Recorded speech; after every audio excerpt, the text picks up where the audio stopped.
केना रे सुन हो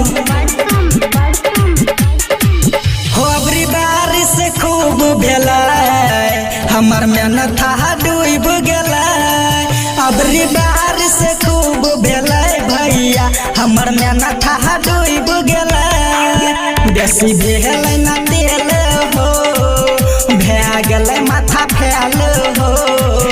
सब मेहनत बेकार भेला हमर मेहनत सैर गेला अबरी बारिश खूब भेला हमर मेहनत गइल गेला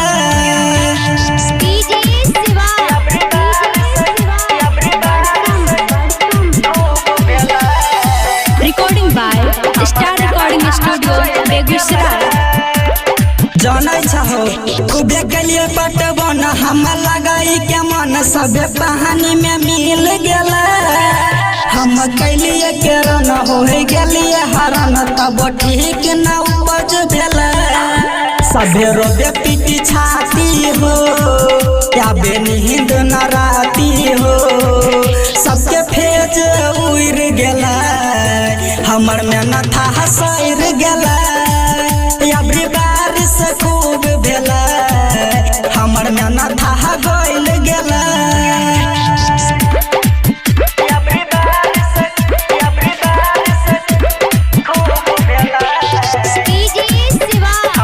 recording by star recording studio Begusarai. देखे माइकल मुस्कान के चल गेले जन जब देखल के खेत जाय के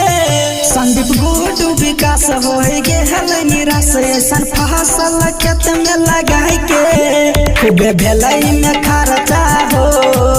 सगरो होय छल चर्चा हो करके खेती सब रूठ गेला हमर मेहनत डूब गेला अबरी बारिश खूब भेला